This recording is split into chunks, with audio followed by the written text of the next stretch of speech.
Starbucks. 2.5. Starboard. Pwede daw po 2.3. Patingnan. Ano yung racket? Ah. Ay, magkano yung racket? Ano yung 900. pinagkaiba nito tsaka yung isang... 900. Ano?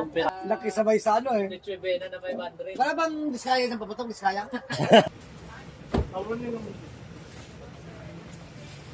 Ate, Kaya nga eh. Yan na? Pero ganyan, may pera ka pa dyan. 90.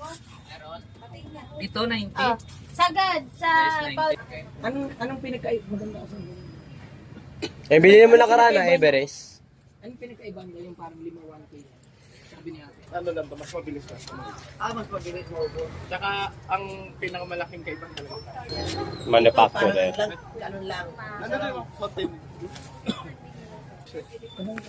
450. Wala masyadong. Bali na. Mahal kasi ng whistle bomb, you know? Hiwalay lang pag dalawang isip. Paano si parehas din dati? Gano'n din dati. Yan pa rin ba? Oo. Hindi siya na...